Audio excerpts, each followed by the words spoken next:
We're going to make an appearance in mid. Hoyi's here. We miss our 2. We're going to go ahead and use our ultimate. Get some good damage onto the Hoyi. Get some damage onto the Yorm. We're able to get the pick onto both of them. We're going to use our 1. Get the pick onto the Gilgamesh and get ourselves a triple kill. I know the audio of this game is a little weird, but if you stick with me, it's a really good game.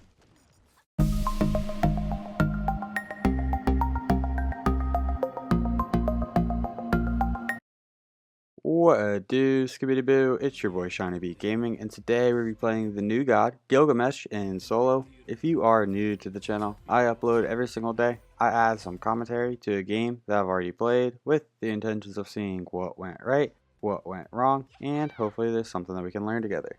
If there is something that we learn together, make sure you check out the channel and subscribe for more content. If you are a returning viewer, Gilgamesh is a lot of fun, and for this video I made a small mistake. I forgot to change my party settings to where it doesn't record, so you can hear some of my friends, and that's why some of the gameplay is muted. But it's a really good game, and I wanted to commentate on it, so let's go ahead and take a look at Gilgamesh's kit. Gilgamesh's 1, Sun Forged Scimitar. Gilgamesh is going to ignite his sword with the ferocity of the sun for 4 seconds. Enemies around him are going to take damage and are slowed for 2.5 seconds. Gilgamesh's basic attack deals bonus damage equal to 3.5% of his maximum health to enemies hit. When Gilgamesh successfully hits an enemy with his basic attack, the duration of this effect is extended for 0.8 seconds, up to a maximum of 12 seconds. The slow is going to be 15% at level 1, 25% at level 5. Gilgamesh's 2, Dropkick. Gilgamesh is going to drop kick an enemy in an area in front of him. Enemies in the area are damaged when the closest enemy is launched through these enemies. The launched enemy takes bonus damage when hitting a minion or takes burst damage and is stunned if hitting a god or wall. If the launched enemy hits the winds of Shamash, they are thrown towards the center of the ring. Minions hit by the launched enemy take bonus damage. Gods hit by the launched enemy also take burst damage and are stunned. The stun duration is going to be 1.1 second at level 1, 1.5 seconds at level 5. Gilgamesh's 3, Hero's Advance. Gilgamesh is going to leap into the air, crashing down at a target location. Enemies around the impact take damage. Gilgamesh infuses the ground with energy, causing a beacon to appear for 5 seconds. Allies who run towards the beacon are going to gain movement speed, halving once they enter the beacon. Allies who enter the beacon gain bonus lifesteal, boosted by 15% of Gilgamesh's highest protection. The movement speed is going to be 25% at level 1, 35% at level 5. And the lifesteal is 10%. Gilgamesh's ultimate, Winds of Shamash. Gilgamesh is going to call upon Shamash to create a ring of wind at a target location for 6 seconds. Enemies inside this ring when it starts take damage and are slowed for 2 seconds. Enemies inside the ring take wind damage every 0.5 seconds. Enemies who try to escape the ring are heavily slowed. If Gilgamesh damages an enemy trying to flee, they are thrown back towards the center of the ring. The wind turns into a thread over 6 seconds, damaging, rooting, and crippling all enemies who are still inside the ring. The initial slow is going to be 20% at level 1, 30% at level 5. The wind wall slow is going to be 50% at level 1, 70% at level 5. And finally, Gilgamesh's passive. Gilgamesh embarks. At level 5 and 10, Gilgamesh is going to gain a quest. The first quest is to visit a specific location on the map. The second quest is to defeat half of the enemy team rounded up in a single team fight. Each time Gilgamesh completes a quest, he's going to be awarded a tier 1 item or 500 gold if he has a full inventory. In terms of the leveling order, at level 1, we want to put a pointer at 2, level 2, put a pointer at 1, level 3, put a pointer at 3, level 4, another pointer at 2. Then we want to max out our ultimate whenever we can, max out our 2, max out our 1, max out our 3. In terms of the start, we are starting with Stonecutting Sword Tier 2, the Teleport Glyph, some health potions, and then a multi-potion. We're going against a Yorm. He has kind of better clear than us at some points in the game. However, I think we're going to be able to out-clear him once we get a few items online. We're going to go ahead, rotate to our blue buff, pick that bad boy up. Right now, we have enough money to get the Tier 3 Stonecutting Sword. However, we also want to be able to pick up a health chalice, so we're sticking around. We just hit level 5. We might be able to kill this Yorm right here. We're going to go ahead and activate our 2, activate our ultimate, activate our 1, get a slow. Basic attack, Yorm can't be knocked up, but we're able to get the pick onto the Yorm. I apologize about all the weird mutes throughout the video. I made a mistake and forgot to turn my settings to where it doesn't record the party settings or the party audio. And all of the videos that I recorded yesterday on Patch Notes Day are like this, and I don't have any videos besides these. So this one I decided to mute whenever my friends talk, which is going to be a little weird for the video. However, I want to continue the posting every single day for a year, and I don't have any backups, so that's what we're doing. We get some great damage onto that Bologna right there. Yorm's now here. Our jump is down. We're going to start falling back.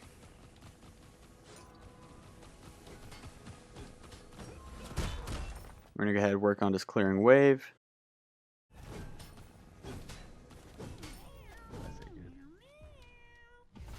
We're going to jump. We get knocked up out of the jump.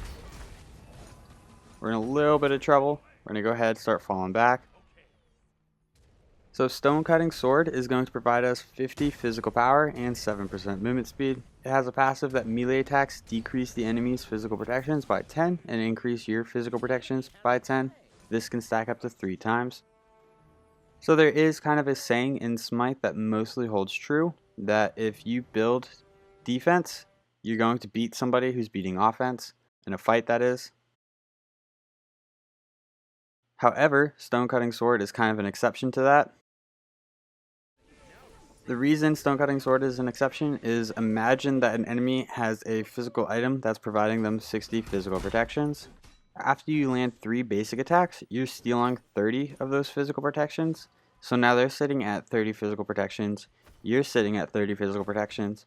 The difference is that you have an additional 50 power. So I think this is kind of the only item to the exception.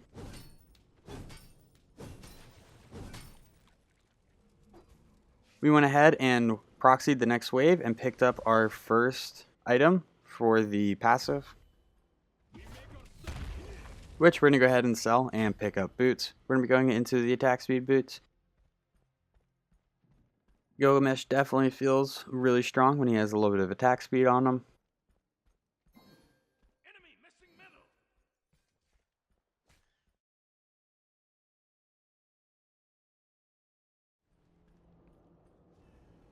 Yorm is here. Our ultimate's down for about another 10 seconds. For clearing wave, we're just going to launch a minion with our 2. Then we're going to activate our 1 between the archers and the melee minions. We're going to go ahead and jump.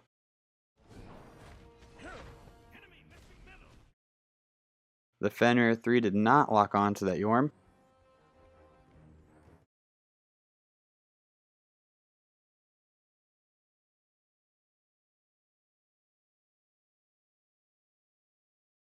We're going to go ahead and work on just clearing this next wave. Bologna's here. We're going to get a little bit of damage off onto her. We use our jump aggressively. Now we don't really have an escape. We're going to try to get them to come away from the tower line and then use our ultimate on them. Our ultimate is fantastic for team fights.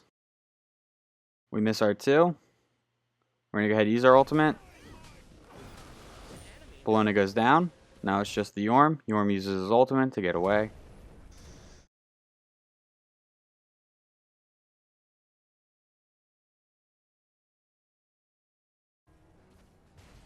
We're going to try to clean up the rest of this wave that went into the jungle.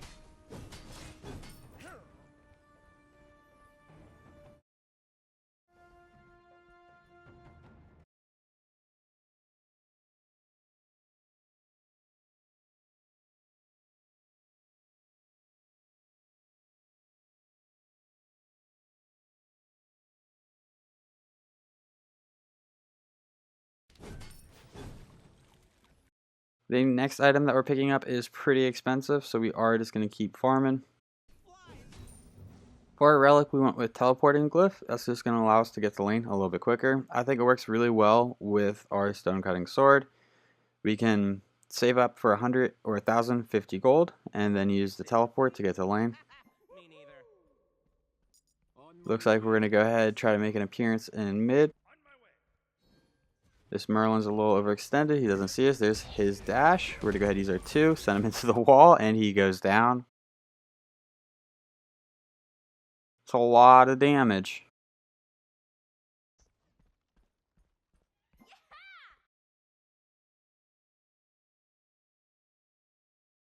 We're going to go ahead, rotate back to our lane, clean up this minion wave.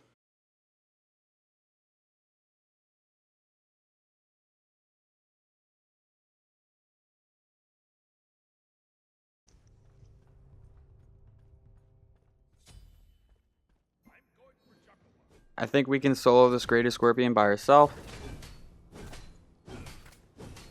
The one's a cool ability. Having the enhanced basic attacks feels good, it sounds good. It's a nice ability.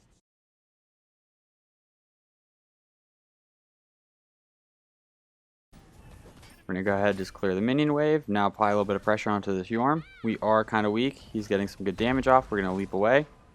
Fenrir comes in. We have our ultimate, but Fenrir pulls back, so we're not going to use our ultimate.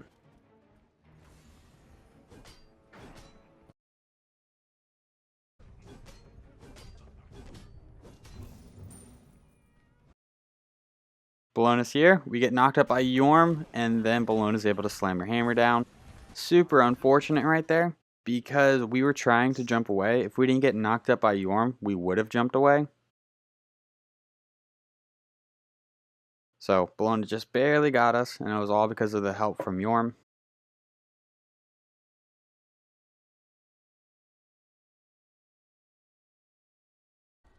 Up next, we're going to start working on Berserker's shield.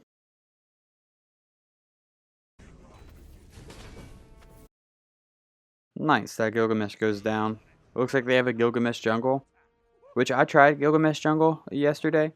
It worked really well. His late game kind of struggled, but his early game was super strong. I definitely feel like he's stronger in solo lane whenever he can get tankier. I even played Gilgamesh support yesterday, and for some reason just absolutely popped off with full defense. We're able to get the pick onto the Yorm. He just overextended himself, stayed longer than he should have. So we walk to lane because we know we're planning to back soon, get Berserker shield, and then teleport back to lane. I think that's a better play. We're going to go ahead and jump over the wall, work on clearing this minion wave. Looks like we missed the front melee minion. This tower is at one shot, so we're just going to hit it.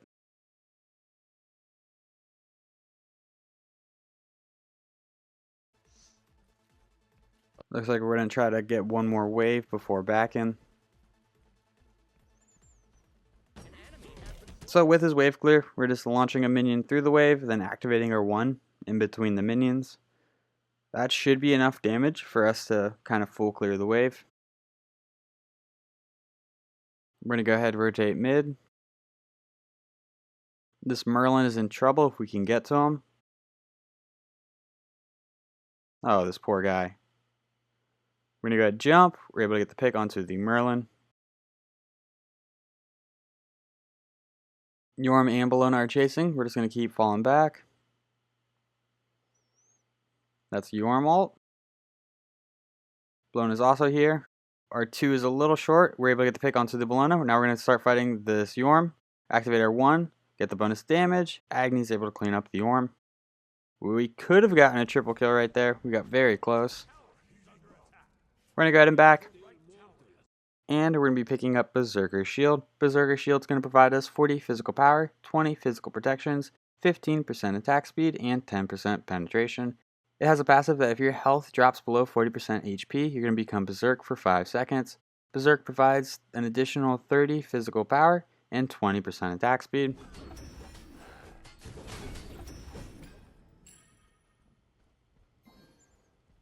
They have 3 physical characters, so I feel like it just kind of makes sense to go into Berserker's shield. They have a Gilgamesh support, not a Gilgamesh jungle. I misspoke earlier. We're going to go ahead and clear the minion wave before hitting camp, so that way we maximize our farm.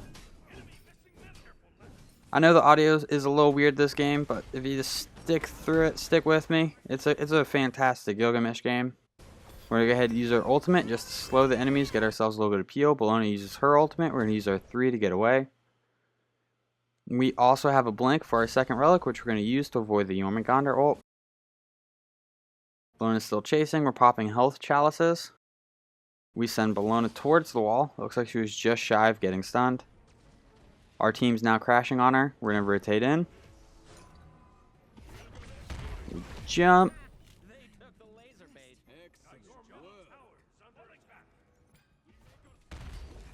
Splendor goes down.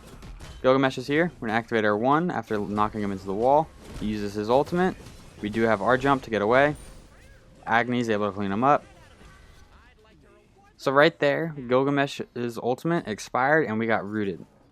So there's initial damage whenever you summon it. There's small tick damage. It's not a lot, but there's tick damage whenever you're standing in it. And then there's more damage and a root at the end of the duration.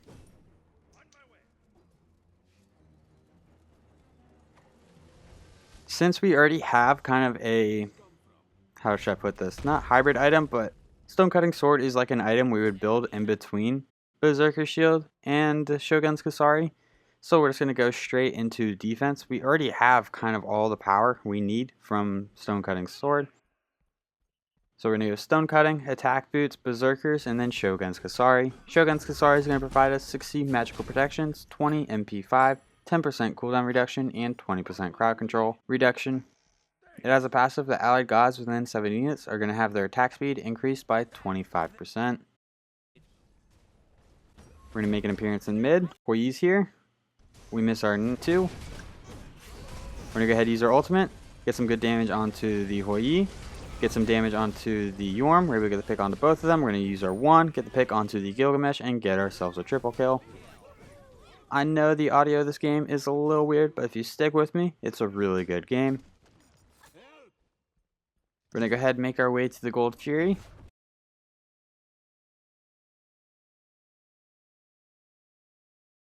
We're doing some great damage just by herself. Soul's here. She needs to proxy it. So she needs to get the wave. Merlin's chasing us. We're going to jump away. I think Merlin's still chasing us.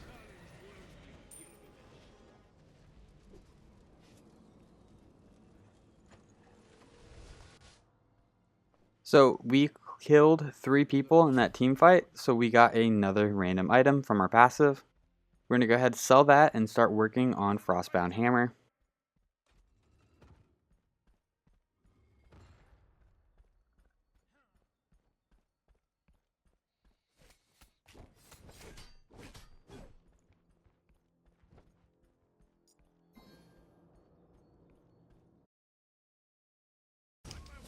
Think we can just solo Pyromancer by ourselves? Fenrir rotates in.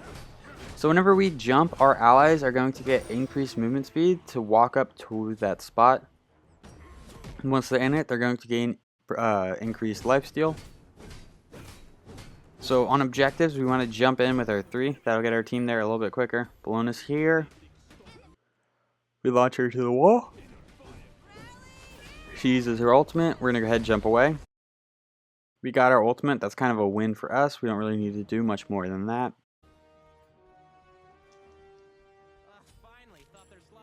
This game, we did not go for a starter item. I think going into Stonecutting is a stronger start. Bellona goes down. Enemy Gilgamesh rotates in.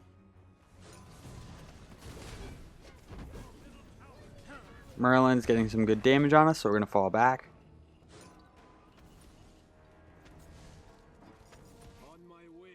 We are going to pick up a final starter item once we hit level 20.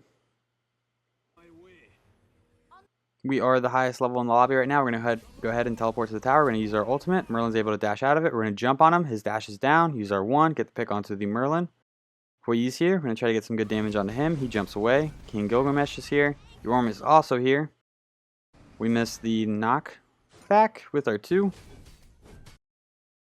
We're going to go ahead and just get a little bit of XP right here. A little bit of lifesteal. We had 0 lifesteal. That was just potions. So Yorm is immune. We're going to go ahead and jump away. Yorm's kind of a rough matchup for us, just because we can't knock him back. But we're going to go ahead back and pick up Frostbound Hammer. Frostbound Hammer is going to provide us 35 physical power and 300 health. It has a passive that enemies hit by your basic attacks have their movement speed reduced by 30%, 20% if you're a ranged character, and they have their attack speed reduced by 25% for 1.5 seconds. So Frostbound is just that obnoxious item that's going to allow us to stick to an enemy. I hate going against Frostbounds.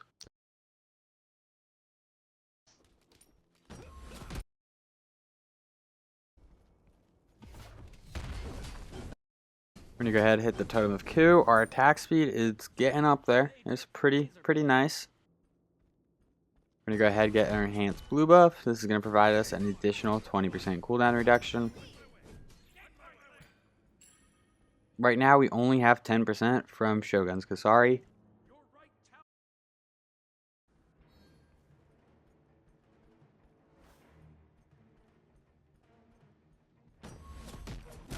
We're gonna go ahead and work on the enemy blue buff.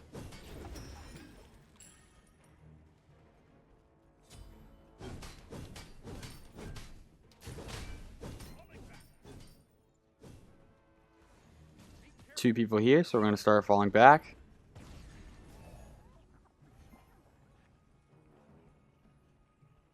I feel like we have all the stats that we need.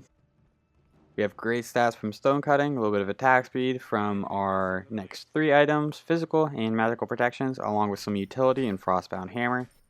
So now I feel like we really could just double down on protections.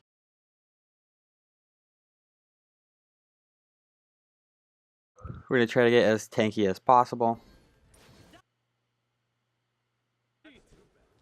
We hit level 20. That might have been 20 right at 20 or 20 right after 20 minutes, 20 minutes into the game.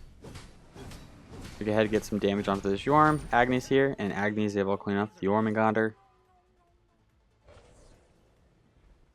2 people here. We do have our ultimate. We're going to launch this Merlin into the wall. Great damage. Just jump on him to finish this off. Bologna jumps in. We're going to go ahead and use our ultimate. We're able to get the pick onto the Bologna, get ourselves a double kill. We want to chase this Hoi.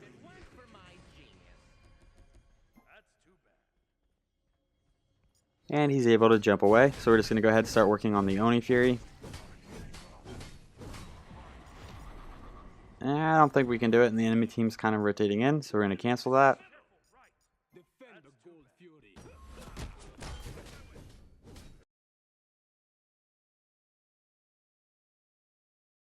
We're going to go ahead and back and start working on Mantle of Discord.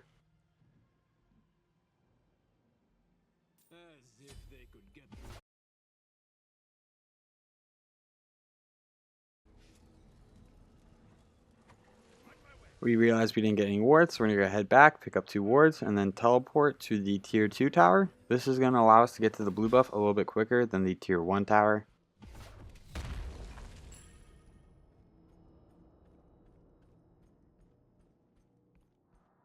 Looks like there's a bit of a team fight going on in right. I don't think we're going to be able to make it there in time, so we're just going to push left. Which is probably a little bit of a misplay.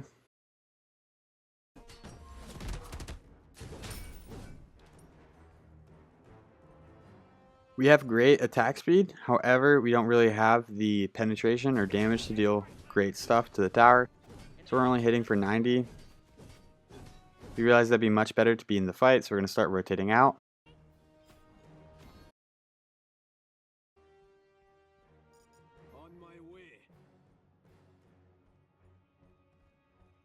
It's a 3v4 in favor of our team. We might get a cleanup kill though. Did Merlin not see us? Oh, this poor guy. We're going to do it to him again. Or maybe not. We're just going to jump on him. Our team is able to secure the Oni Fury. That is going to spawn an enhanced minion in each lane for us. So we take a look at the minimap. At the bottom, there's little white minions, or white circled minions. That means that those are the Oni minions. We're going to go ahead and take the purple buff. Get some damage onto this Gilgamesh. Activate our 1. Launch the Gilgamesh. We are losing a decent amount of health. We're going to start falling back. That's a jump. We're going to activate our 1. Go ahead and use our ultimate. Use our 2. Fall out of tower. Yorm's here. We're going to jump away. Our team's able to get the pick onto the tower. We're going to go ahead and back.